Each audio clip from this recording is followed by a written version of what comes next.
Under the summer heat of Harlem, the streets pulsed with music and ambition, but Frank Lucas was already thinking bigger than corners and blocks. His empire would not be built in the open, but in silence, in whispered deals, in shipments hidden where no one dared to look. Some called him a poison merchant, others a criminal genius. The truth lived somewhere in between, wrapped in myth and fear. This is the story of the man who rose from LaGrange's red clay fields to rule Harlem's darkest economy. As the story begins, tell us where you're listening from and what time it is. If you enjoy the story, like the video and subscribe to support the channel. The air in Harlem was heavy in the summer of 1971, the kind of heat that pressed through shirt collars and made the city's asphalt shimmer in waves. Inside the small, dimly lit funeral home on 125th Street, the air was cooler, but not by much.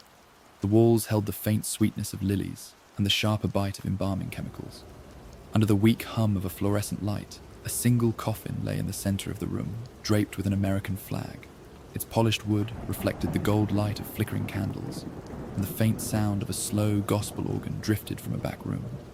On the street outside, the city moved as always, but in here, every breath seemed to hang suspended, as though the air itself was keeping a secret. Frank Lucas stood near the casket, expression calm, his gaze fixed on the flag. He was dressed in a tailored cream suit with wide lapels, the fabric catching the light with each slow movement. His tie was a muted burgundy silk, knotted perfectly. Behind him, in the far corner, one of his men shifted his weight, a tall, silent figure in a charcoal suit who kept his hands folded loosely in front of him. The mourners who came and went looked from Lucas to the coffin and back again, some offering nods of respect, others avoiding his eyes entirely. The respect was genuine, but so was the fear. The coffin was said to hold the remains of a soldier brought home from Vietnam. What most of the mourners didn't know, and what federal agents suspected, was that coffins like this, on occasions like this, could be carrying something more than the dead. Lucas would later claim, in interviews, that heroin, pure and uncut, traveled inside these caskets from Southeast Asia to Harlem. "If you're going to move weight," he once said in 2000, "you move it where no one dares to look." The line would be quoted for years, but others, including his one-time associate, Ike Atkinson, would deny it outright, calling it a myth Lucas used to build his legend. Still, in this moment, with the soft organ music and the scent of flowers, the possibility was enough to make the air feel thicker. A young man in a dark green military dress uniform stepped forward to pay respects, his white-gloved hand resting briefly on the coffin lid. His polished shoes clicked sharply on the linoleum, a sound that cut through the murmur of voices. Lucas's eyes followed him as he turned and left. Outside, a pair of parked Cadillacs idled with their engines low, the muffled thump of bass from a passing car radio leaking in. The Temptations, Just My Imagination, floating faintly in the summer air. Lucas had been moving carefully for years by then, building his network from the lessons learned under Ellsworth Bumpy Johnson. But this was different. This was bold. The Vietnam War had opened doors most traffickers couldn't even see, and Lucas had positioned himself to walk right through them. In the Golden Triangle, the lawless region where Laos, Thailand, and Burma meet, he had found direct sources for heroin that could bypass the mafia's markup entirely. It was, as one veteran federal agent later put it in the New York Times, 1975, the kind of move that changes the balance of power overnight. Halfway through the service, Lucas stepped outside into the glare of the afternoon sun. Harlem stretched in both directions, storefronts crowded with Saturday shoppers, the smell of fried fish and gasoline mixing in the humid air. At the corner, a group of young men leaned against a lamppost, their sharp clothes and easy posture marking them as street players. One of them glanced at Lucas, then quickly looked away. Power in Harlem in 1971 could be measured in the silence that followed a man down the street. Detectives from the 24th Precinct were parked 2 blocks away in an unmarked sedan watching the building. One of them, a stocky man with a crew cut, lowered his binoculars and said, "He's too calm. That means he's already ahead of us." His partner, flipping through a dog-eared notebook, grunted in agreement.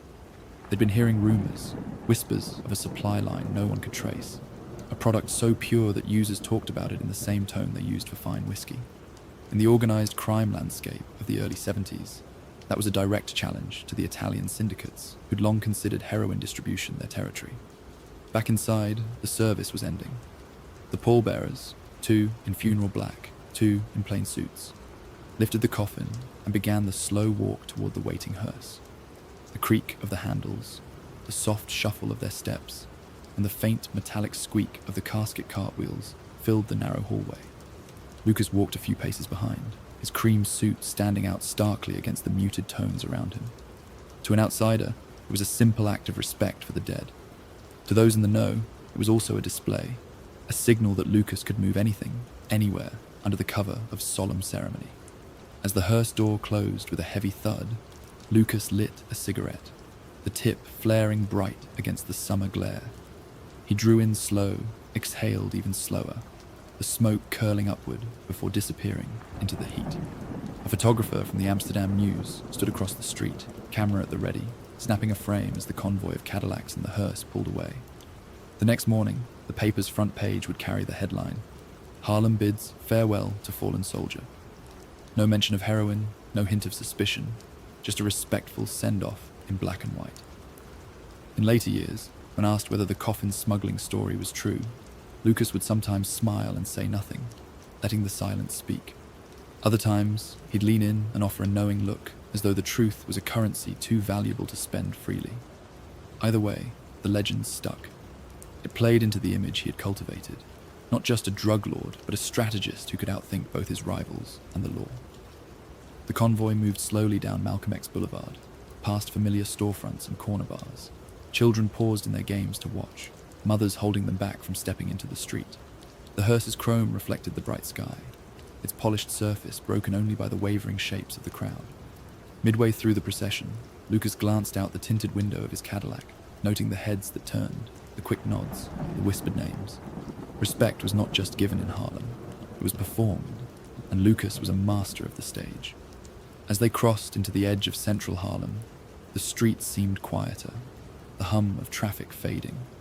The sound of the organ from the funeral home lingered in memory, a slow, deliberate rhythm that matched the steady turning of the hearse's wheels.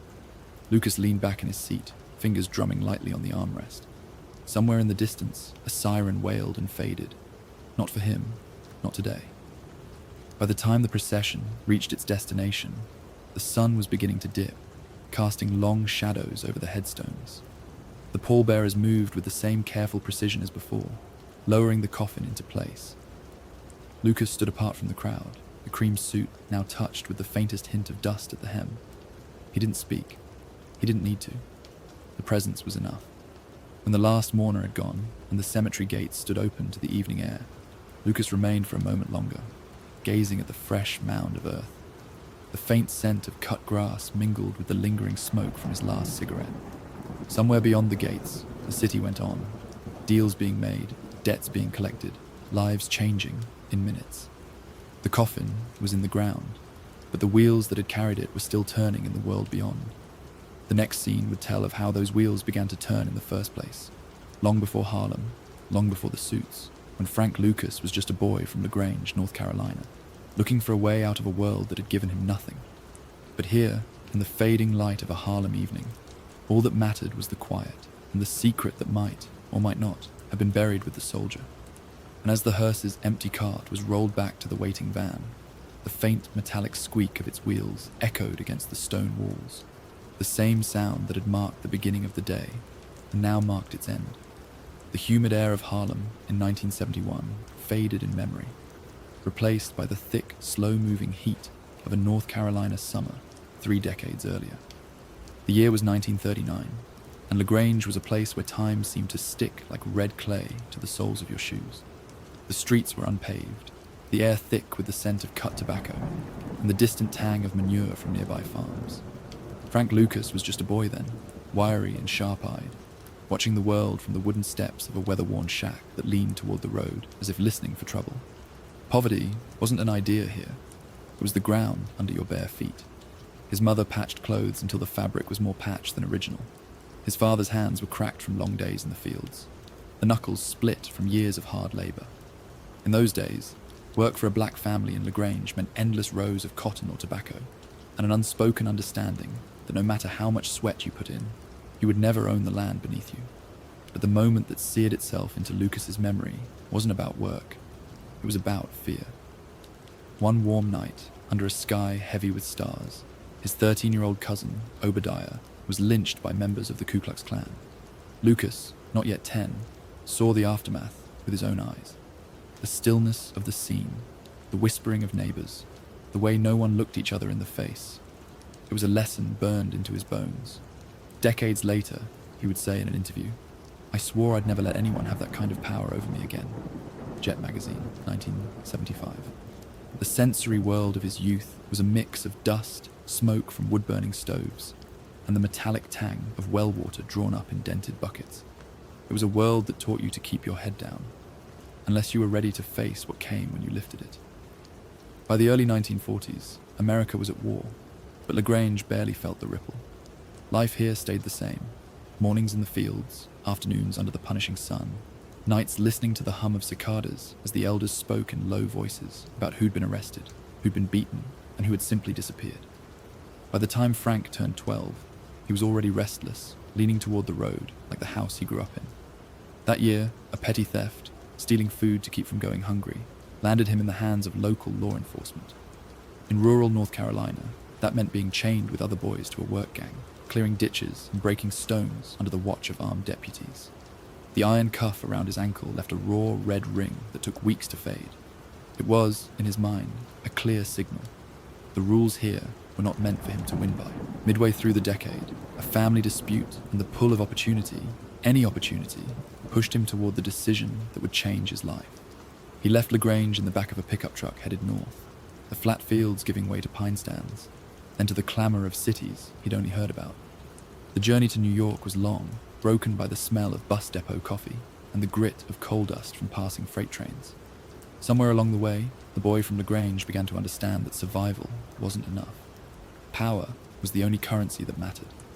When he stepped off in Harlem in the late 1940s, the contrast was staggering. Instead of silence broken only by cicadas, there was music, horns and drums spilling from basement clubs, the voices of street vendors calling above the traffic. The buildings loomed high, their windows reflecting the neon signs that lit up Lenox Avenue. But beneath the pulse of the neighborhood was something else, an undercurrent of hustle, of men leaning in close to talk deals, of cash changing hands in the shadows. Lucas found work where he could, carrying crates, sweeping floors, running errands. But it wasn't the honest work that caught his attention. It was the other work, the kind that bought new suits and Cadillacs, the kind that made people step aside when a man walked down the block. He noticed who owned the best tables at the clubs, who slipped the bartender a folded bill, who always seemed to be smiling while others sweated. One night, while hauling boxes into the back of a bar on 7th Avenue, Lucas caught sight of a man stepping out of a black Packard.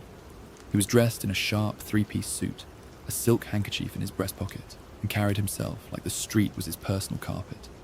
People nodded at him, parted to let him through, and he didn't glance at a single one of them. Lucas didn't know his name yet, but he understood exactly what he was seeing, the embodiment of the vow he had made back in LaGrange. By the early 1950s, Lucas was no longer just watching. He was running numbers, ferrying packages, making introductions. Harlem's underworld was layered, each rung on the ladder more dangerous than the last, but Lucas climbed it steadily, his ambition as relentless as the city's noise. In those early years, he learned which corners were safe and which would get you killed, which cops could be paid off and which couldn't be trusted at any price. The local press painted Harlem as both a cultural capital and a battleground.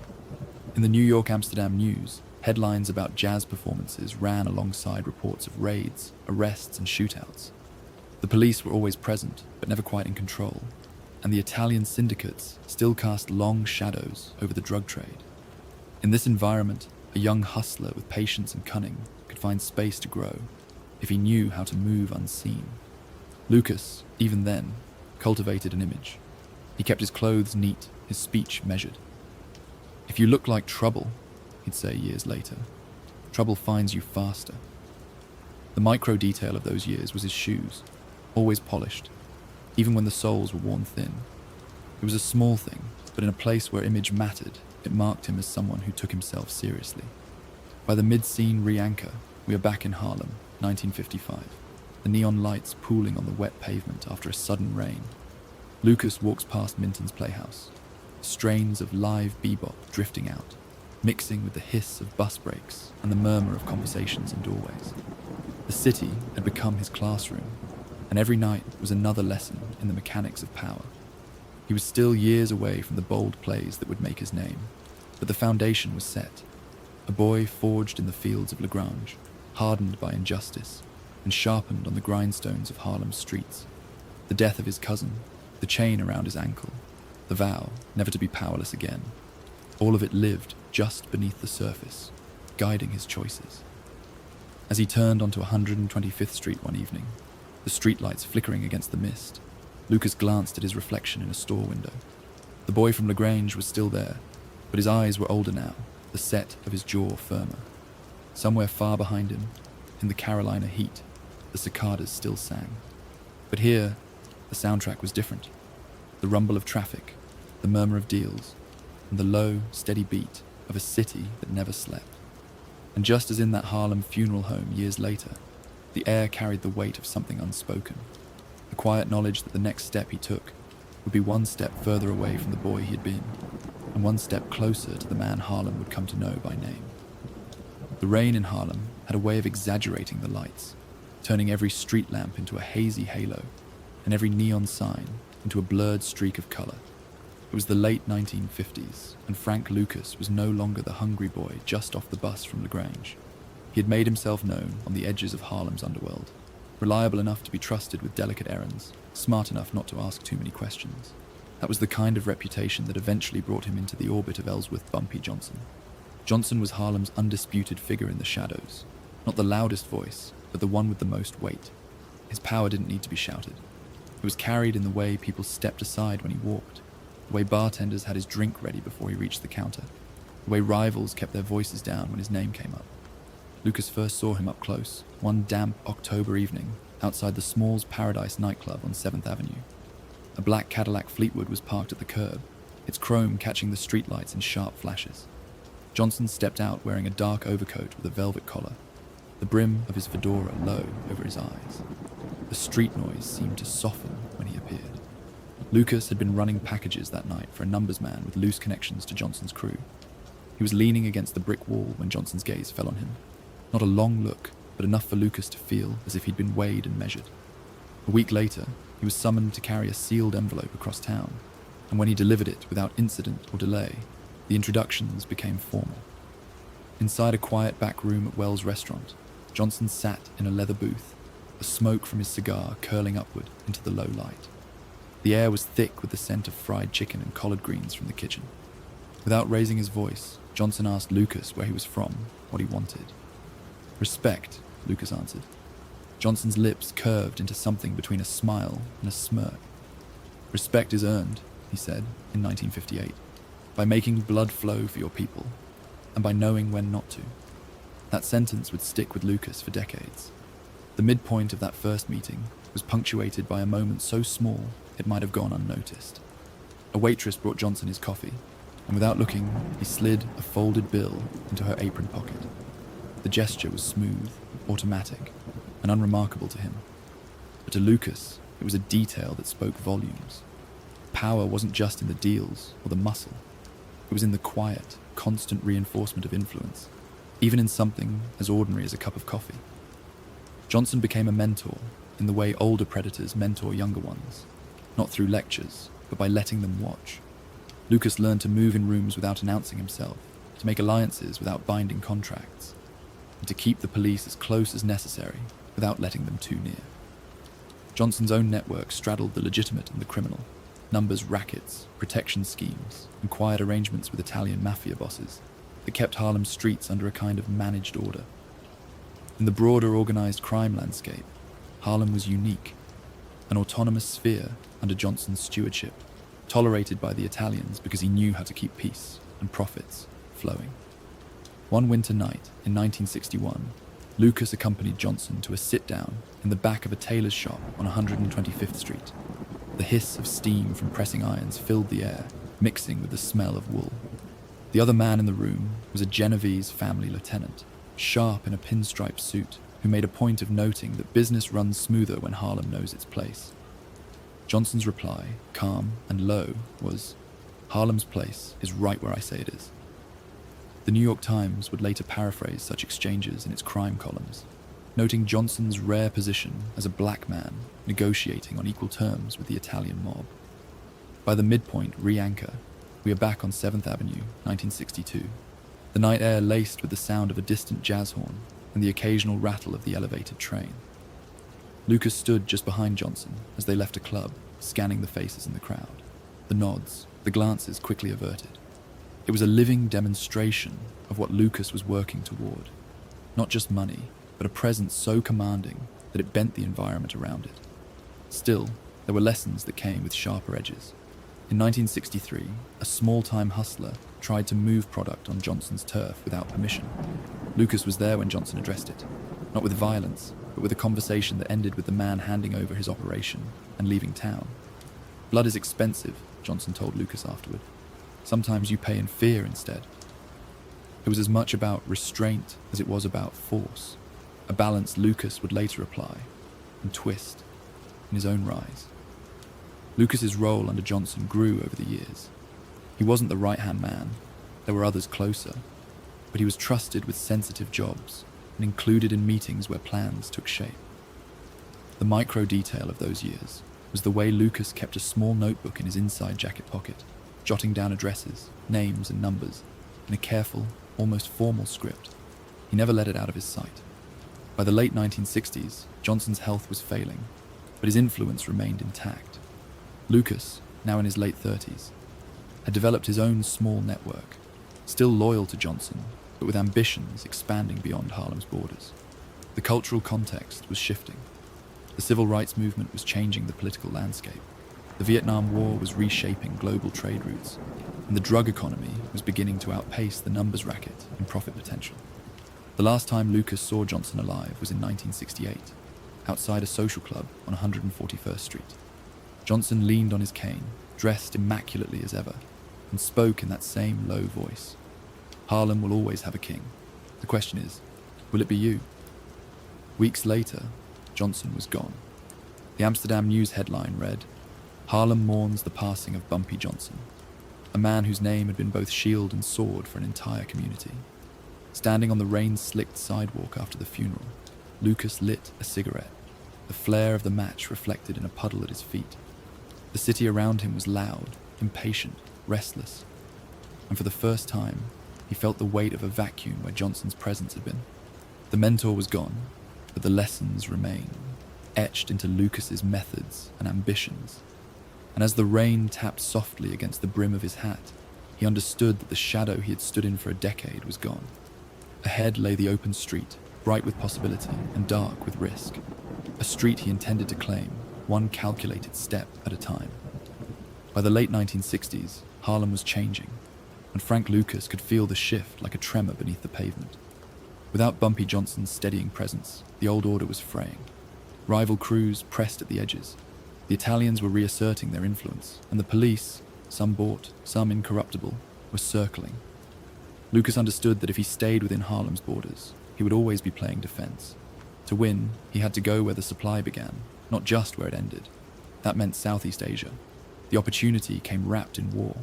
The Vietnam conflict had turned remote jungle regions into bustling military hubs, with American bases scattered across Thailand and the Philippines, and a steady flow of planes and ships moving between continents. Lucas had heard whispers about the Golden Triangle, the lawless junction where Burma, Laos and Thailand met, a region producing some of the purest heroin in the world. The traditional path to that product ran through the mafia's intermediaries, who kept prices high and profits in their own pockets. But Lucas wanted no middlemen. One humid night in 1968, in the back room of a Harlem pool hall, a chance conversation with a man named Leslie Ike Atkinson lit the fuse. Atkinson, a former US Army sergeant with connections in Bangkok, painted a picture of a market few outsiders had seen. Warehouses stacked with burlap sacks of raw heroin, guarded not by soldiers, but by men loyal only to cash. "If you're bold enough," Atkinson said, "you can walk in with dollars and walk out with history." That line, delivered with the calm of a man who'd already done it, sank deep into Lucas's calculations. The sensory weight of his first trip east was unforgettable. The heat in Bangkok wrapped around him like wet cloth. The air tasted of exhaust fumes and chili peppers from street vendors. Tuk-tuks darted between trucks, the honk of their horns blending with the calls of market sellers. In a dim warehouse near the Chao Phraya River, Lucas stood before burlap sacks stenciled with codes in faded black ink. He reached in and drew out a fistful of fine off-white powder, heroin of a purity Harlem had never seen. The moment was as sharp as any in his life, the realization that he could now control the entire chain, from source to street. Mid-scene re-anchor, Saigon, 1969. The war was at its height. The sound of helicopter rotors thudded overhead, their blades chopping the humid air. Lucas moved through the city's back alleys with a local fixer, sidestepping clusters of off-duty soldiers and market women selling cigarettes by the pack. The fixer led him to a nondescript storefront that opened onto a narrow courtyard. There, Lucas sat across from a middle-aged man in a white shirt, his hair slicked back, his eyes unreadable. The negotiation was short, payment in US dollars, delivery on a schedule aligned with military transport routes. Lucas never raised his voice, never revealed how much this deal meant. In his mind, the blueprint was already drawn. The key was concealment. Lucas would later claim, in interviews that sparked endless debate, that shipments came home hidden inside the coffins of American soldiers. Atkinson would deny it, saying standard cargo containers and military crates were enough. He made up that coffin thing, Atkinson told a reporter in 2007. The truth remains tangled, but what mattered to Lucas was that the product moved without interception. Whether in coffins, crates, or custom-built false compartments, the heroin slipped into the United States under the same protection that shielded the machinery of war. Back in Harlem, Lucas tested the market. The heroin, branded Blue Magic, was so pure that dealers had to cut it heavily before selling. Addicts whispered about it like a rare whiskey, and rival suppliers began to see their customers vanish. "His stuff is changing the game," a federal agent said in 1970, quoted in the New York Times. "And that means he's on borrowed time." Lucas knew the risk, but the profits were staggering and the control intoxicating. One vivid moment stood out in those early months. Lucas, in a back office above a Lenox Avenue storefront, spreading stacks of fresh $100 bills across a desk to pay his overseas contacts. The fan overhead pushed warm air around the room, rustling the edges of the bills. In the corner, a radio played "I Heard It Through the Grapevine" by Marvin Gaye, the bass line slow and steady, like the beat of Lucas's own plans. The micro detail of this operation was the ledger. Lucas kept it in a plain brown notebook, unmarked, its pages filled with neat columns of figures, purchase amounts, shipment dates, street distribution. No names, only initials and numbers. He carried it in a small briefcase that never left his side, even when he slept. Culturally, Lucas's move was seismic. For decades, the Italian syndicates had dominated the heroin trade into New York. By going direct to the source, Lucas had bypassed them entirely, shifting the balance of power. It was a quiet revolution, one noticed immediately by those who understood its implications. Harlem was no longer just a market. It was becoming the hub of a supply line that stretched halfway around the world. But even as the pipeline solidified, Lucas understood its fragility. One betrayal, one slip in the chain, could collapse everything. That paranoia began to shape his days. He rotated meeting spots, changed phone numbers, and spoke in coded phrases. Yet he also displayed his success openly. Fur coats for his wife, custom suits for himself, and a home in Teaneck, New Jersey, far from the streets where the product moved. By 1971, the system was operating with precision. Lucas traveled periodically to Bangkok, moving quietly through the city's heat and chaos, always returning with the knowledge that his position in Harlem was now different. He wasn't just a street figure, he was the architect of a global operation.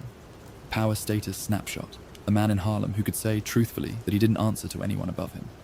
The scene closes with a symbolic echo. Lucas, back in Harlem, steps into the same funeral home where, months earlier, a coffin had been wheeled toward a hearse under an American flag. The air is cool, the smell of lilies sharp in his nostrils. He isn't here for a funeral this time. He's here to meet a man who'll carry his next shipment stateside. As they shake hands, the faint squeak of the casket cartwheels drifts from the back room. The same sound that opened the first scene, now woven into the machinery of his empire. By 1971, Harlem's street corners were speaking a new language, one built on a brand. The name was whispered first in back alleys, then shouted openly in pool halls and barbershops. Blue magic. It wasn't just heroin. It was a promise. For users, it meant a product so pure that even after being cut for resale, it was stronger than what competitors sold straight. For dealers, it meant a direct line to the man who had rewired Harlem's supply chain. And for Frank Lucas, it meant empire. It began with packaging. Lucas insisted every bundle be wrapped in blue cellophane, a detail that stood out in the drab spectrum of street-dealt dope. The color became a seal of trust, as recognizable as a designer label. If it's in blue, Lucas told a street manager in 1971, it's mine, and mine is the best. That phrase, short and confident, became his internal motto. He knew the streets valued consistency as much as potency, and Blue Magic delivered both. The sensory weight of Harlem in those days was a blend of exhaust fumes from idling Cadillacs, a sharp scent of frying oil from corner food stalls, and the faint chemical tang of dope being cut in back rooms above storefronts. Lucas's product moved through that air like a quiet current, unseen but everywhere. From the Bronx to Brooklyn, dealers adjusted their operations to match or get out of the way. Mid-scene, re-anchor. It's a Friday night on 125th Street. Outside the Baby Grand, a line of sharp-dressed men in wide lapel suits and women in fox furs snakes down the block. The street buzzes with chatter, the low bass line from a Curtis Mayfield track bleeding out of a parked Eldorado. Across the street, in an unmarked Buick, two detectives from the Special Investigations Unit watch the crowd. One mutters, "Every dollar that changes hands tonight, he's touching it." The other doesn't answer, just scribbles in a notebook. Lucas's command structure was as disciplined as a military unit. Street managers reported to mid-level overseers, who answered only to him. Each link in the chain was insulated, reducing exposure if one part collapsed. His closest aides, men who'd been with him since the days of carrying envelopes for Johnson, knew the full scope. Everyone else knew just enough to do their job and stay loyal. The micro detail here, Lucas's habit of meeting key lieutenants not in clubs or offices, but in the back seat of his Cadillac parked in a busy public lot, where the anonymity of constant movement worked in his favor. The broader organized crime landscape was taking notice. The Italian families, long accustomed to dictating Harlem's heroin market, were watching their profits shrink. Lucas had stepped into their arena without permission, armed with a product they couldn't match on price or purity. Yet, rather than wage open war, they tested him through intermediaries, cutting deals with smaller crews, pressuring distributors. Lucas responded with calculated generosity, offering them a share of distribution if they played by his terms. It was a dangerous game, but one he understood instinctively: offer respect, but never submission. Publicly, Lucas cultivated the image of a businessman. He was photographed in custom suits at prize fights in Madison Square Garden, his wife in furs, his entourage polished and composed. The New York-Amsterdam News ran a profile in 1972 titled "The Quiet Man with Loud Success," noting his real estate investments and legitimate businesses. Privately, he was still moving hundreds of kilos through stash houses in Harlem, Newark, and the Bronx, each guarded by men who owed their livelihoods, and often their freedom, to him. One vivid scene unfolded in late 1972 at a brownstone stash house on West 117th Street. Inside, the air was thick with the powdery haze of heroin being cut and packaged. Lucas walked the length of the room slowly, the soft creak of the floorboards under his polished shoes the only sound until he spoke. "Cut it too much, and you're stealing from me. Cut it too little, and you're stealing from yourself." His voice was calm, almost instructional, but everyone in the room understood it as an order. The music of the period was part of the atmosphere. Lucas liked Marvin Gaye's "What's Going On," often playing from a reel-to-reel in his office. The smooth, questioning tone of the album was an odd counterpoint to the ruthlessness of his business. But in his mind, both were about control, of message, of delivery, of impact. By 1973, Blue Magic was more than a product.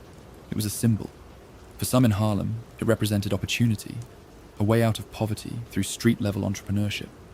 For others, it was the visible proof of a poison spreading faster than anyone could stop it. Federal narcotics agents were beginning to pool intelligence, linking overdoses across boroughs to the distinctive blue wrapping. The press picked up on it too. The New York Times ran the headline, "Heroin brand floods city, Harlem named source." Lucas read it over breakfast, smiling at the irony. The exposure only seemed to increase demand. Still, the risks were mounting. A larger empire meant more mouths to feed, more potential leaks, more people capable of betraying him. Lucas began to limit his public appearances, sending emissaries to meetings he once attended himself. Yet even in absence, his presence was felt. Dealers spoke of him in hushed tones. Law enforcement marked him as a priority target, and the Italians, grudgingly, treated him as an equal. The scene closes with a symbolic echo. A late-night walk through Harlem in winter, the streets wet from melted snow, the blue glow of neon signs reflecting off the pavement. Lucas passes a corner where a young dealer hands off a bundle wrapped in familiar blue cellophane. The dealer nods at him, but says nothing. The only sound is the soft thud of footsteps fading into the hum of the city, a city where every block now carried his mark, in color and in name. By the spring of 1973, Harlem belonged to Frank Lucas, not in any official sense, no deed, no title, but in the way the city's pulse quickened when his name was spoken. From the glitter of the Apollo marquee to the shadowed stoops where deals were whispered, his influence was woven into the streets like the cracks in the pavement.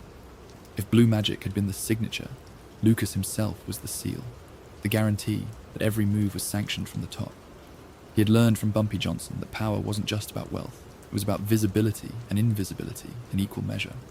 There were nights when Lucas appeared at Madison Square Garden in a chinchilla coat that trailed the floor, its $100,000 price tag whispered about in the press. And there were weeks when he vanished entirely from public view, directing operations from the quiet of his Teaneck home, the white siding and neatly trimmed lawn belying the global network he controlled. The sensory tone of his world was layered, the heavy scent of Cuban cigars curling in a private back room, the soft rustle of Italian silk as he adjusted his tie before stepping into a meeting, the faint thump of bass from a Cadillac's custom speakers idling at the curb. In the mid-morning hours, when most of Harlem was still waking, Lucas was already in motion. Phone calls to Bangkok confirming shipments, coded instructions to stash house managers, discreet meetings with lawyers who could make court papers disappear. Mid-scene re-anchor, West 116th Street, a humid July afternoon. Lucas steps out of his Cadillac, the chrome gleaming under the sun. Across the street, a group of teenagers watch from a stoop, their chatter falling silent. One leans into another and mutters, "That's him." It's not said with fear, but with the hushed awe reserved for someone who has turned the rules of the city inside out. Federal agents from the DEA's New York division were watching too. A joint task force was forming, federal, state, and city investigators pooling resources to target major traffickers. One agent, interviewed in 1974 for the New York Daily News, recalled, "We didn't just want him, we needed him. Take down Lucas, and you prove the system works." Their surveillance was tightening. Unmarked cars parked within sight of his known haunts. Phone lines tapped. Informants coaxed into cooperation. Lucas, aware of the eyes on him, shifted his strategy. He diversified investments into nightclubs, real estate, and legitimate businesses, layering legality over the foundation of narcotics money. It wasn't just laundering. It was building a public identity that could plausibly exist apart from the heroin trade. Still, the edges of the empire were fraying in places. A dispute between two of his mid-level managers over territory ended in a shooting outside a Harlem bar, the muzzle flash briefly lighting the sidewalk like a camera bulb. The micro detail of those years was Lucas's use of the Parker House Hotel in Midtown as a neutral meeting ground. He favored a corner booth in the lobby cafe, where the background noise of business travelers provided cover for conversations that determined the movement of millions. A pot of coffee, a plate of eggs, and a casual smile could conceal decisions that would ripple from the streets of Harlem to the alleys of Bangkok. Culturally, Lucas's reign was part of a broader shift. The old mafia monopoly was cracking, replaced by a more fragmented landscape where independent operators could challenge entire families if they had the nerve, and the supply line to back it up. Lucas embodied that change, a black kingpin who had bypassed the mafia entirely, proving it could be done. The Italian bosses took note. Some admired the audacity. Others began looking for ways to make sure it was never repeated. One vivid moment came at a heavyweight title fight in 1973. Lucas sat ringside, his wife Julie beside him in a white fur, a chinchilla coat draped across his own shoulders. The flashbulbs popped, catching the diamond in his tie-pin, the gloss of his patent leather shoes. Across the arena, detectives took their own photos, not for the society pages, but for case files. "You wear a coat like that," one agent said later. "You're telling us you think you're untouchable." The music of the time, James Brown's The Payback, seemed to follow Lucas. Its horn stabs and bass groove matched the swagger of his walk, the calculated cool with which he navigated Harlem. But beneath the surface, he was tightening his grip. Loyalty was rewarded with bonuses and gifts. Disloyalty was met with sudden exile from the business, sometimes under threat of worse. By late 1973, blue magic was flowing into New Jersey, Philadelphia, and beyond. Lucas's reach was no longer just Harlem's secret. The DEA's files thickened, and a federal prosecutor began drafting an indictment that would eventually bear his name. For now, though, Lucas stood at the height of his power. Wealth counted in millions, protection in layers, his name carrying weight in both the marble corridors of Manhattan offices and the dim stairwells of tenement buildings. The scene closes in the quiet of his Teaneck home, far from the city's noise. Lucas sits in a leather armchair, a glass of Remy Martin in his hand, the muted strains of jazz on the stereo. Outside, the suburban street is still, the air cool under a clear night sky. In the reflection of the living room window, he can see his own face, calm, assured, a man in complete command. But somewhere beyond that glass, in the streets he ruled, the first quiet moves toward his downfall were already being made. And though he couldn't yet hear them, the sound would come soon enough. Not the whisper of silk or the bass line of a Cadillac, but the sharp click of a handcuff locking shut. By the summer of 1974, Frank Lucas's empire looked as solid as the brownstones lining Harlem's main avenues. But even the most unshakable walls can hide fractures. The signs were there for anyone who knew where to look. A shipment delayed by 3 days in Newark, an unexplained shortage in the Bronx, and a quiet but unmistakable increase in police activity around his known haunts. The first real breach came in Newark, New Jersey. Lucas had been using a large 2-story house there as both a stash location and a distribution hub. On a damp August morning, state narcotics officers, working off a tip from an informant, hit the property with a search warrant. The front door splintered under the weight of the battering ram, and within minutes, officers were standing in a living room stacked waist-high with sealed bricks of heroin. The seizure totaled millions in product. The Newark Star-Ledger headline the next day was blunt: "Major heroin cache seized in raid, Harlem ties suspected." When the call came through to Lucas, he was in the back booth of the Parker House Hotel Cafe, a cup of coffee cooling beside him. He didn't raise his voice. "Tell them to keep their mouths shut and their lawyers ready," he said to his lieutenant. But in the privacy of his own thoughts, he felt the tremor. He had built the system to absorb losses, but this one was too large to ignore. It wasn't just the product. It was the suggestion that someone on the inside had broken faith. Mid-scene re-anchor, West 145th Street, Harlem. A rainy night. The street lamps cast long yellow streaks on the wet pavement. Lucas sat in the back of his Cadillac, the wipers beating a steady rhythm as he watched a group of younger dealers arguing under an awning. They were supposed to be loyal. Blue Magic was still the most sought-after product on the street. But now, whispers were surfacing about cut-rate imitations, competitors packaging inferior dope in blue wrap to cash in on the brand's reputation. It wasn't just theft, it was an attack on his credibility. One rival was bold enough to say it aloud. Nicky Barnes, Harlem's other rising star, was quoted in the New York Daily News in 1974. His dope never came in the coffins of GIs. Check the public record. Whether it was a genuine attempt to correct the myth or a strategic dig, the effect was the same: a public challenge to Lucas's legend. The micro detail of this period was the ledger Lucas kept closer than ever. He began marking entries with discrete dots in the margins to indicate who had handled each transaction. A subtle trap for anyone tempted to skim or inform. Paranoia was no longer a distant hum. It was a constant presence. The DEA's Special Investigations Unit took the Newark bust as a green light. Wiretaps were expanded, informant networks widened, and plainclothes officers began appearing on blocks that had been quiet for years. One agent, speaking off record to the New York Post, summed up the shift. "We stopped circling him. We started moving in." Lucas tried to counter with displays of stability. He threw a lavish New Year's Eve party at a midtown hotel, the champagne flowing until dawn. The guest list a mix of street lieutenants, entertainers, and businessmen. The sensory imprint of that night was unforgettable. The scent of expensive cologne and cigar smoke, a flash of gold watches as men shook hands over quiet deals, the clink of crystal glasses against the background hum of a live jazz trio. But even in celebration, he was scanning faces, weighing the measure of each smile. A vivid moment came a few weeks later. In a dimly lit Harlem bar, Lucas sat nursing a glass of Remy when an old associate slid onto the stool beside him. The man leaned in and murmured, "They're looking to make a move before summer." Lucas's only reply was a slow nod, but his mind was already shifting into defense, changing safe houses, rotating drivers, tightening the circle of those who knew the full operation. Culturally, the cracks in Lucas's empire mirrored the changing mood of the city. New York in the mid-70s was teetering on the edge of bankruptcy.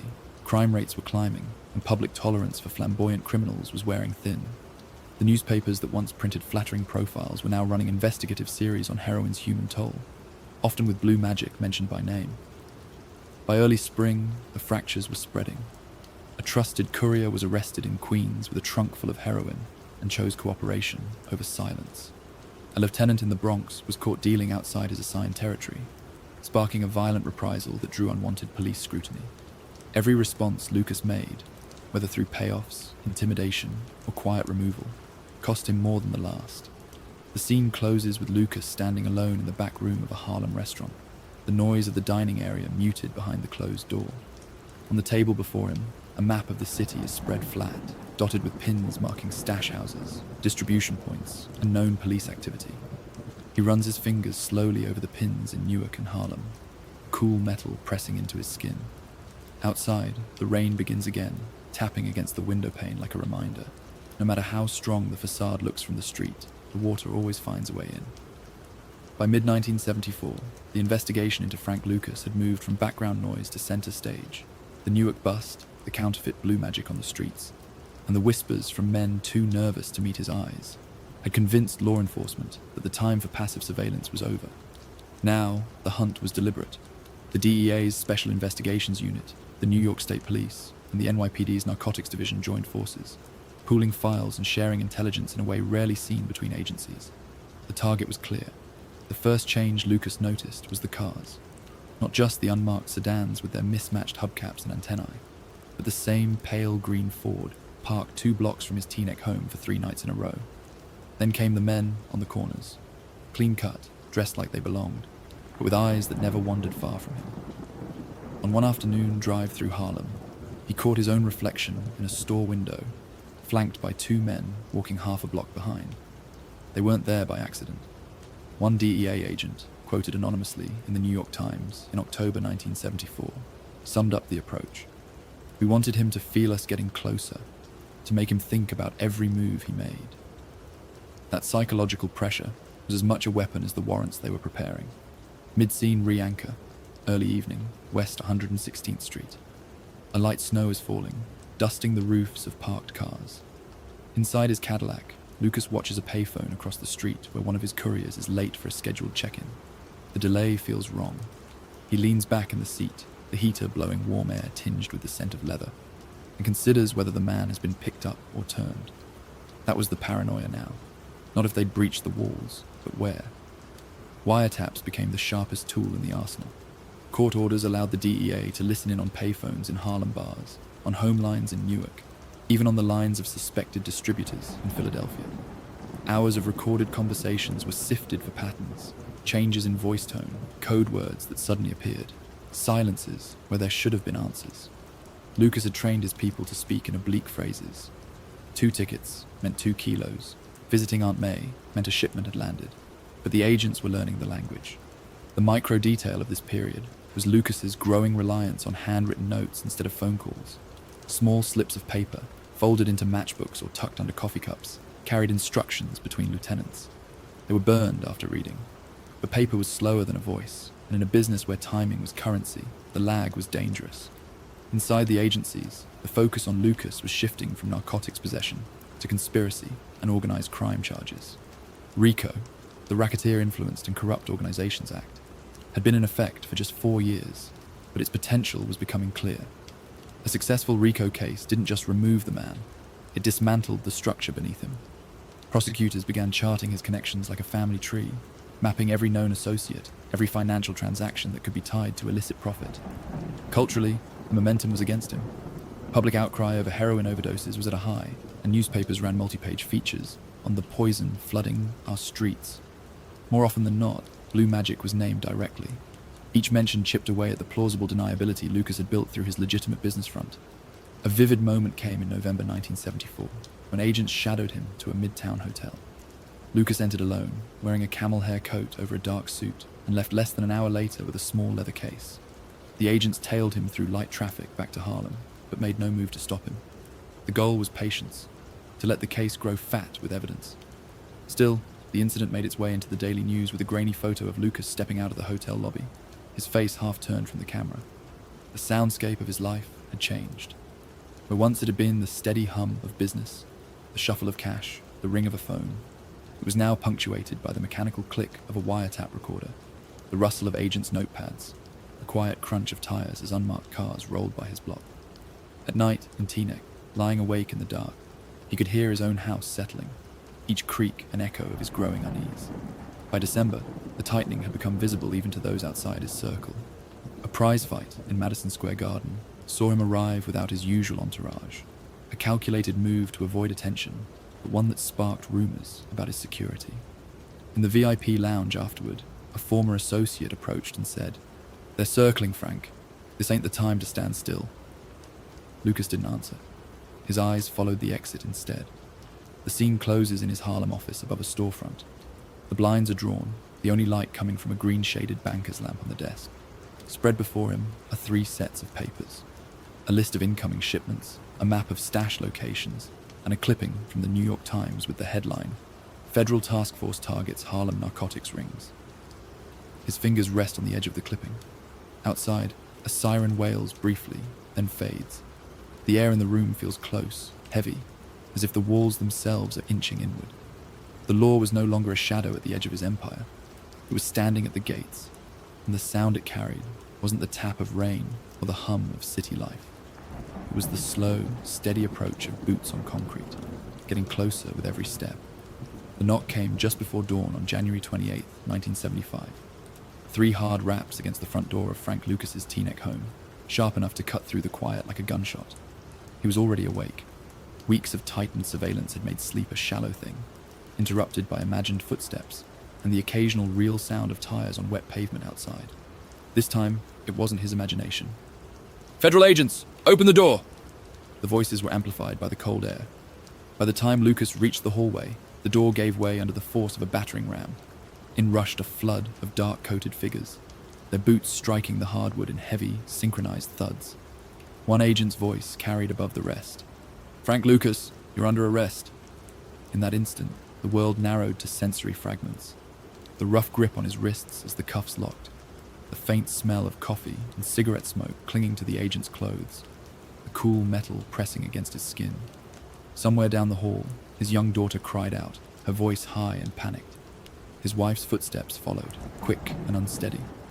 The living room was chaos, drawers yanked open, cushions pulled from couches, rugs rolled back to reveal floorboards. In the corner, a leather briefcase sat open, its contents spilling onto the carpet, ledgers, envelopes thick with cash, and a single photograph of Lucas and Bumpy Johnson, faded at the edges. An agent in plainclothes picked it up, studied it briefly, and set it aside as another man read Lucas his rights. Mid-scene re-anchor, the ride to Manhattan. Lucas sat in the back of a government sedan, his wrists bound, the skyline rising ahead in the pale winter light. The streets were slick from a light snow, the tires hissing over wet asphalt. Through the window, Harlem passed in flashes. The corners he had once controlled, the buildings where his product had moved floor to floor. Now they were just scenery on the road to federal processing. The DEA had timed the arrest to coincide with coordinated raids on stash houses in New Jersey, Harlem, and the Bronx.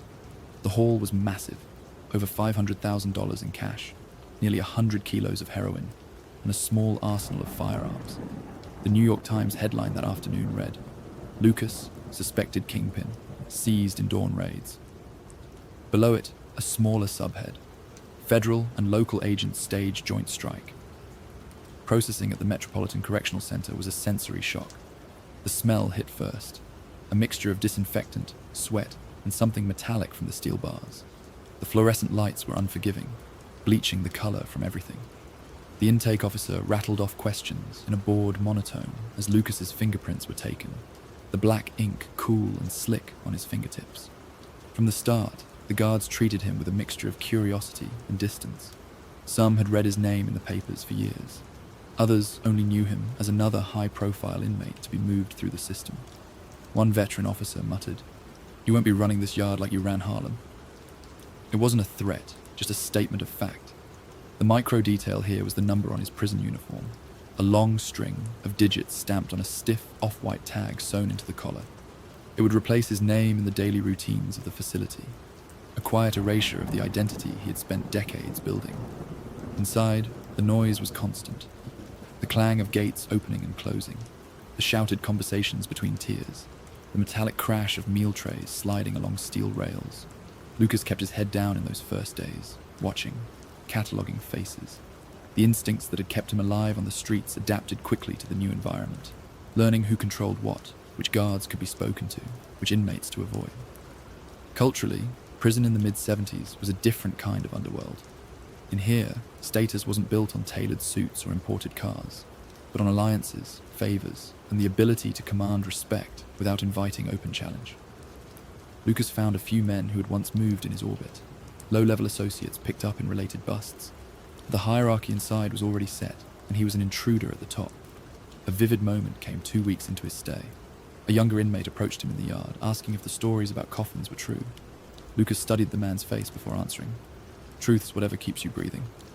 It was half a dismissal, half a warning. The exchange was brief, but it travelled fast. Inmates learned quickly that Lucas would talk if he wanted to, and not at all if he didn't.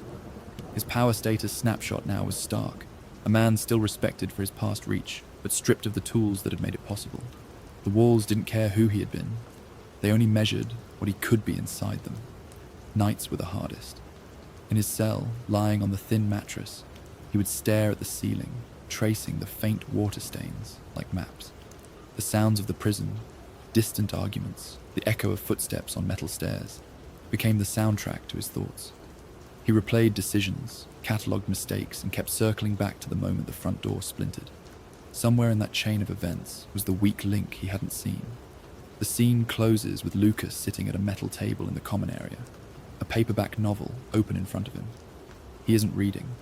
His eyes are fixed on the far wall, where a bulletin board holds a copy of the Daily News front page from the day of his arrest.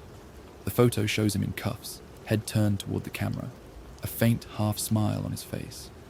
The smile is gone now, replaced by the flat, unreadable stare of a man who knows the beast he's in, and is already thinking about how to survive it. The morning of January 28, 1975, didn't just end Frank Lucas's reign.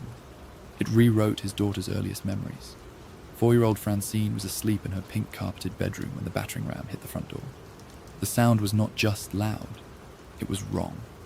It didn't belong to a house, to a family. It belonged to something coming to take them away. She sat up, rubbing her eyes, the edges of her stuffed bear pressed against her cheek. Down the hall, the voice of her mother rose in startled protest, followed by the crash of furniture being shoved aside. The hallway filled with heavy boots, the kind of footfalls a child knows aren't friendly. Then the door burst inward, and strangers in dark coats and badges filled the room, their faces set, their voices sharp. One agent knelt to her level, his tone softer, but still urgent.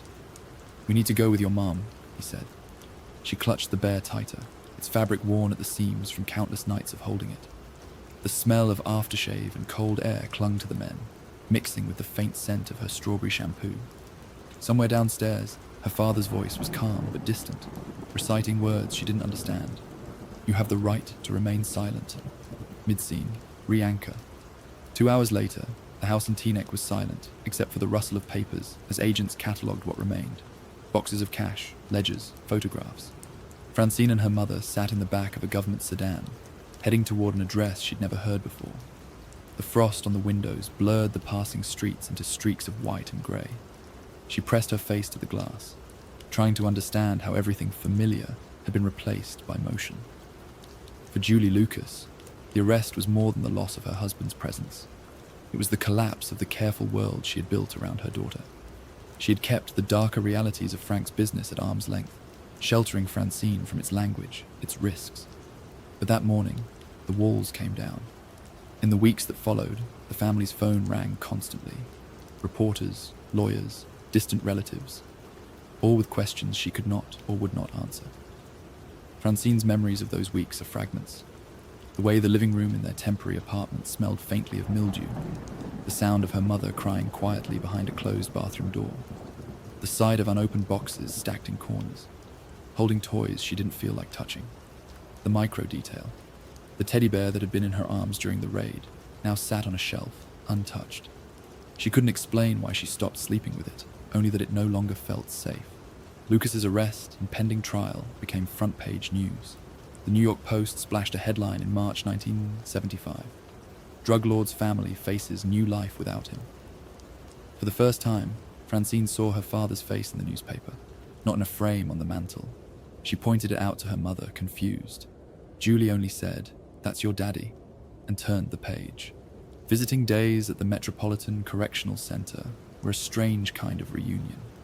The first time she saw him there, he was in a beige prison uniform, sitting at a metal table under the constant gaze of guards. He smiled when she ran to him, lifting her onto his lap. His voice was warm, but his eyes flickered toward the guards every few seconds. The fluorescent lights made the room feel cold, and the smell of institutional coffee and disinfectant lingered in her nose long after they left. "Daddy's baby," he called her, as he always had. She told him about a new doll she'd been given, about the snow outside. He listened, nodding, but there was a distance, as if he were trying to memorize her voice in case he couldn't hear it again for a while. Outside the prison, Julie struggled to maintain a sense of normalcy. She took Francine to school, cooked dinner, read bedtime stories. But the unspoken reality shadowed every moment. The man who had once been their center of gravity was now a figure glimpsed only through bulletproof glass. The cultural backdrop made it harder. Other parents whispered, teachers avoided eye contact. Neighbors moved a little faster past their door. A vivid moment came one afternoon when Francine, playing outside, overheard an older boy say to his friend, "Her dad's a gangster." She didn't know exactly what it meant, but she knew from his tone that it wasn't good. She went inside without finishing her game, finding her mother in the kitchen and asking if it was true. Julie paused, wiped her hands on a dish towel, and said only, "Your daddy is your daddy." In the months that followed, the trial approached, and the visits to MCC continued. Each time, Francine grew a little more aware of the barriers, the guards, the locked doors, the way her father's hands were always on the table in plain view. She began to notice the other children in the visiting room, their faces a mirror of her own confusion. The sound of the room was always the same, murmured conversations, the scrape of metal chairs, the occasional laugh that faded too quickly. The scene closes in the dim light of their temporary apartment. Francine sits cross-legged on her bed, the teddy bear back in her arms, its worn ear brushing her cheek. Outside, snow falls steadily, muting the city's noise. In her small hands, the bear feels heavier than it used to, not in weight, but in meaning. Somewhere in her young mind, she understands that the bear has been in every place she has, from the safety of her pink bedroom to the back seat of that government car, and now here, in a room that doesn't feel like home. She presses it close and closes her eyes, as if by holding on tight enough, she can keep the pieces of her world from moving any farther apart. The day Frank Lucas stepped back onto the streets, the air felt different. It wasn't Harlem air, not yet. That would come later. But the sharp, open cold of New Jersey in early 1981, a chill that went straight through the layers of his overcoat. He paused outside the prison gates for a moment, breathing in the scent of asphalt and exhaust from the nearby highway. It had been 5 years, but it felt longer. His release was quiet by design. No entourage, no reporters tipped off. A single black sedan waited at the curb, engine idling. The driver, an old acquaintance from before the arrest, gave a quick nod, but said nothing until they'd merged onto the highway. "Lots changed," he finally murmured. Lucas kept his gaze on the road ahead. He didn't need the reminder. Mid-scene, re-anchor. An hour later, they were crossing into Manhattan. The skyline was familiar, but altered. New buildings rising where old ones had stood. Fresh graffiti marking walls he remembered as clean. The sound of the city was sharper now, more sirens, heavier traffic, and an underlying tension that hadn't been there before. Harlem itself carried the weight of the late 70s. The city's financial crisis had hollowed out blocks. Storefronts were boarded up, and the drug scene had shifted from the controlled flow he once managed to a chaotic, violent scramble. When Lucas walked into Wells' restaurant for the first time in half a decade, the smell of fried chicken and cornbread brought a flood of memories. Some faces at the tables looked up in recognition. Others glanced away quickly, uncertain whether acknowledging him was wise. He ordered coffee and sat in his old booth, running his hand across the worn wood of the tabletop, as if checking whether the years had left their mark. He knew his name still carried weight, but weight wasn't the same as control. Many of his former lieutenants were gone, some serving sentences of their own, others having moved into different territories or trades. The vacuum left by his absence had been filled by younger, hungrier players, men who had learned their craft in the post-Lucas Harlem, where alliances shifted overnight and violence came faster than deals. One of the first visitors to his Teaneck home was a former mid-level distributor, a man now running a small but stable corner operation. Over whiskey in the kitchen, he said, "It's not the same, Frank. There's no one steering the ship anymore." Lucas listened, weighing his words. The truth was, he had no intention of diving back into the streets full force. Prison had taught him the cost. But neither could he ignore the pull of the game entirely. The micro detail of those first weeks was the stack of unopened mail on his dining room table, letters from old contacts, business propositions written in careful code, and more than a few notes from lawyers. He read them all slowly, underlining names and dates, not committing to anything. His survival now depended on restraint. Culturally, the 1980s were a different landscape. The heroin market had been joined, and in some neighborhoods overtaken, by crack cocaine. The violence was sharper, the profits faster, but less stable. Law enforcement had learned from the Lucas case, building stronger interagency coordination and faster responses. The era of long, uninterrupted reigns was ending. A vivid moment came at a small community event in Harlem, a fundraiser for a local youth center. Lucas, dressed in a dark suit and muted tie, stood near the back of the room, shaking hands with old neighbors. A man he didn't recognize approached, introducing himself as a community organizer. "You've still got a name here," he said. "Might as well use it for something good." It was an idea that stuck, even if Lucas wasn't ready to define what good meant for him now. The newspapers took occasional notice of his reappearance. The New York Amsterdam News ran a short piece in March 1981 titled, "Frank Lucas Seen in Harlem After Release." The tone was cautious, noting his attendance at community events, but avoiding speculation about any return to criminal activity. That ambiguity suited him. Let people wonder. Uncertainty was a shield. At home, life moved in smaller rhythms, mornings with coffee and the paper, afternoons handling quiet investments, evenings with family. But the phone still rang with voices from the past, some offering opportunities, others fishing for information. Lucas kept those conversations brief, never saying more than necessary. His mantra now was simple: stay in control by staying out of reach. Power status. Snapshot. A man still capable of commanding attention in Harlem, but choosing when and where to be seen. The days of fur coats and ringside spectacle were gone. The new strategy was low profile, deliberate steps.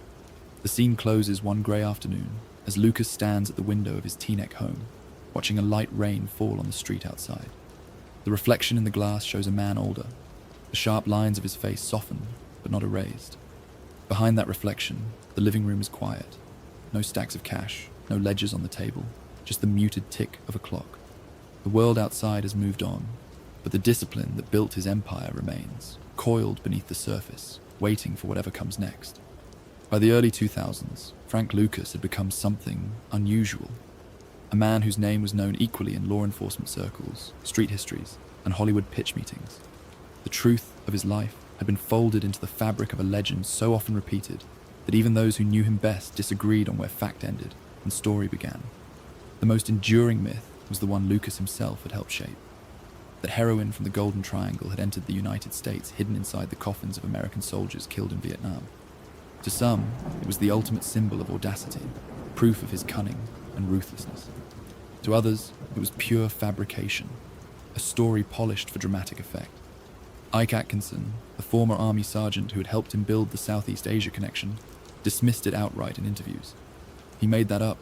We didn't need coffins. We had other ways. The dispute became part of the legend, each retelling choosing its own truth. Mid-scene, re-anchor, Harlem, 2007. Lucas sits in a small restaurant booth across from a journalist preparing a feature for a national magazine. The tape recorder on the table hums softly. Outside, traffic moves along Lenox Avenue, horns blaring in the late afternoon congestion. "Did you do it?" the reporter asks. Lucas smiles slightly, his hands folded. "Some things you don't answer," he says. The journalist waits, but the silence stands. It is, perhaps, the perfect response. Enough to keep the story alive, never enough to prove it. The micro detail of these encounters was Lucas's habit of watching the interviewer more than he spoke, gauging their reactions, deciding which version of himself to give them.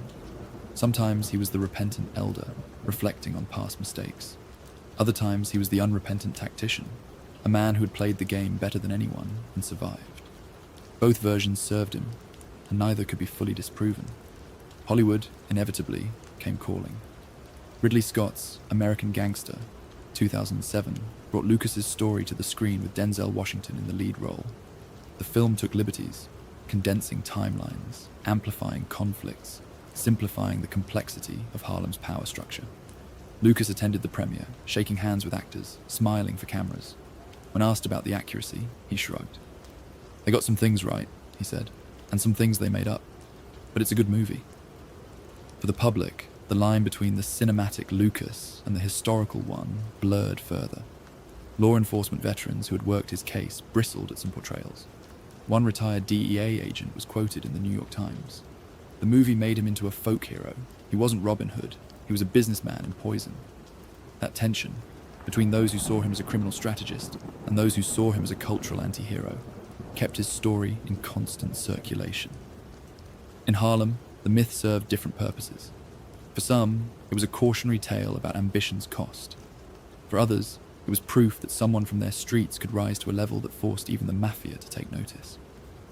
Conversations in barbershops and corner stores still revisited the old debates. Was the Coffins story true? Was blue magic really as pure as they said? Did Lucas beat the system, or did the system eventually beat him? A vivid moment came during a panel discussion at the Schomburg Center for Research in Black Culture.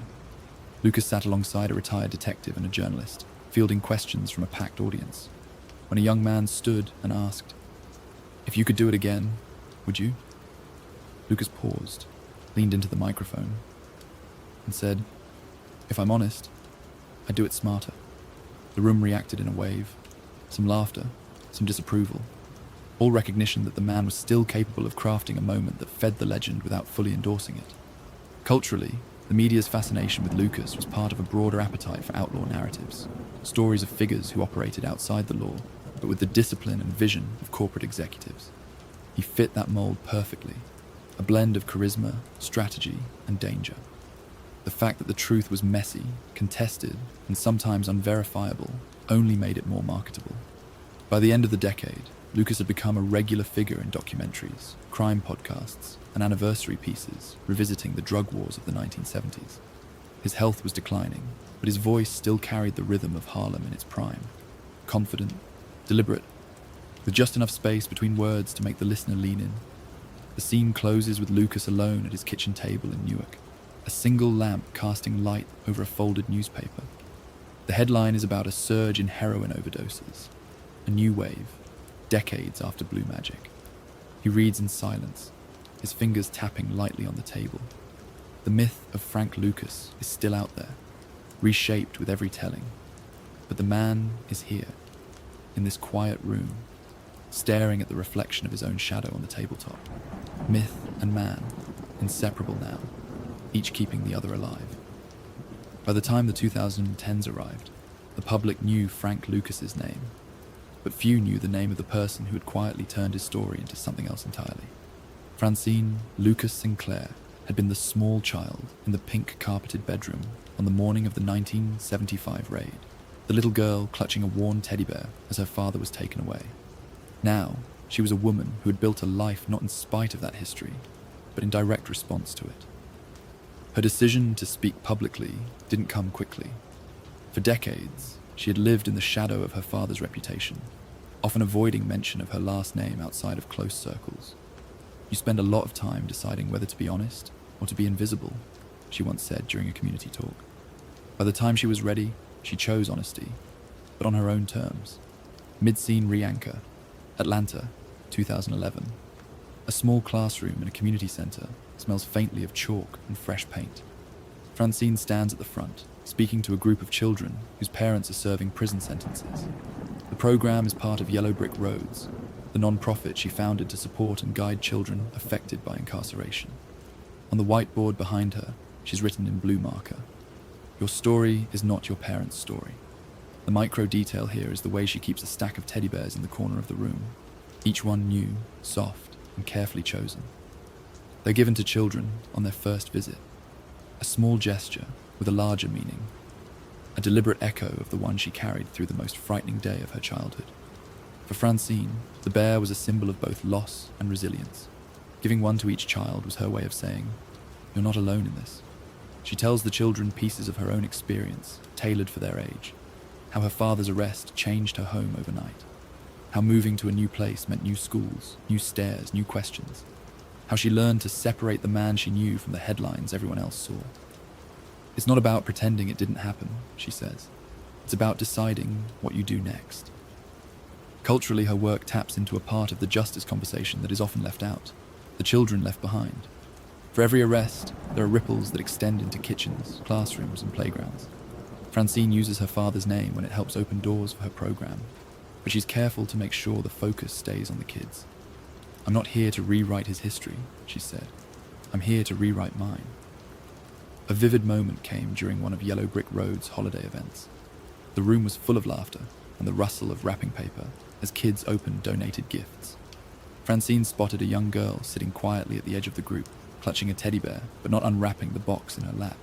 She knelt beside her and asked if something was wrong. The girl whispered, "I don't want to open it because it won't be from my dad." Francine told her, "It's still from someone who wants you to have something good." The girl nodded and slowly tore the paper away. The legacy of Frank Lucas is complicated, but through Francine's work, a different thread has emerged, one that deals not in drugs or money, but in stability and self-worth. She doesn't shy away from acknowledging who her father was, but she frames it as part of a larger conversation about choices and consequences. "If my father had had someone telling him at 10 years old that there was more out there than what he saw on his block," she once told a reporter, "maybe his story would have been different." Media coverage of her work often circles back to her father, but Francine uses those moments to widen the focus. In a 2015 feature, the Atlanta Journal-Constitution described her as a woman reclaiming her surname through service. The accompanying photo showed her standing in front of a mural painted by program participants, bright yellow bricks leading toward a sunlit horizon.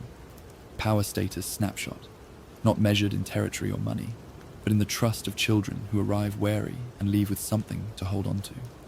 Francine's authority is built on consistency, the same quality her father once prized in his business, now turned towards something restorative. The scene closes at one of her evening workshops. The room is quiet, except for the scratch of pencils on paper as the children write letters, some to parents, some to their future selves. Francine moves between tables, offering encouragement, picking up a fallen crayon, adjusting a chair. In her hand is one of the teddy bears, its soft ear brushing against her palm. For a moment, she looks at it as though seeing both the past and the present at once, the frightened little girl in Teaneck, and the woman standing here now, shaping something better out of what she was given. On the morning of May 30th, 2019, the halls of the Cedar Grove Rehabilitation Center in New Jersey were quiet except for the soft beeping of heart monitors and the shuffle of nurses' shoes. Frank Lucas, 88 years old, lay in a narrow bed by the window, the blinds tilted to let in a thin stripe of sunlight. Outside, the late spring air carried the sound of distant traffic and birdsong, a mix of city and suburb. Inside, the room smelled faintly of antiseptic and the faint trace of cologne his son had dabbed on him earlier that morning. His body was frail now, the sharp lines of his face softened by age, but the eyes, still dark, still watchful, followed each movement in the room. Family members came and went throughout the day. Some sat in silence, holding his hand. Others spoke softly about old times, about the days when his presence could fill a room. Occasionally, a small smile flickered across his lips. Mid-scene, re-anchor. Around noon, a nurse adjusted his pillows and glanced at the framed photograph on the bedside table. Frank in his prime, wearing a cream suit, a fedora tilted low, leaning casually against a Cadillac. Next to it was a newer photo, Francine standing with a group of children at a Yellow Brick Roads event, each holding a teddy bear. Between the two images was the arc of a life, empire to legacy. The micro detail of those final days was the glass of water kept within arm's reach, always with a bendable straw. He sipped slowly, each movement deliberate. Conversations were shorter now, his words fewer, but often reflective. "I did some terrible things," he said quietly to his eldest son one afternoon, repeating a line he had offered publicly in the past. This time there was no audience, no camera, just the still air of the room and the faint hum of machines. In Harlem, news of his declining health had already begun to circulate. Old associates, retired detectives, and neighborhood elders spoke about him with a mix of respect, criticism, and disbelief that he had lived as long as he had. He was smart enough to know when to get out, one former investigator told the New York Daily News, but not smart enough to escape what he'd already done to himself. That afternoon, Francine arrived with a small bouquet of lilies. The scent filled the room, cutting through the clinical air. She sat beside the bed, holding his hand, and spoke about the children she was working with, about the new after-school program they had just launched. "They need to know they can choose differently," she told him. He nodded, his gaze fixed on her face, as if memorizing the sound of her voice. A vivid moment came that evening. The television in the corner played a news segment about a major heroin bust in the Bronx. Lucas watched for a moment, then closed his eyes. When he opened them again, he said, almost to himself, "It just keeps going." It was unclear whether it was a lament, an observation, or both. Culturally, his death would land as both a closing and an opening, the final chapter of one of the most notorious figures in Harlem's history, and another opportunity for the media to retell, revise, and reframe his story. Some would call him a criminal genius, others a poison merchant, still others a man who had changed and spent his last years trying to influence change in others. All of it, in some way, was true. Late in the evening, the nurse dimmed the lights. The room was quiet, except for the steady rhythm of the monitor. Lucas's breathing slowed, each exhale a little longer than the last. Francine remained at his side, her hand resting lightly on his. She thought of the pink bedroom, the bear, the government car, all the images stitched into her childhood, and of the years since, the choices she had made to turn that legacy towards something different. The official time of death was recorded just after midnight. Outside, the night air was warm, carrying the faint scent of rain on the wind. In Harlem, the city moved as it always had, the streets busy, the corners alive.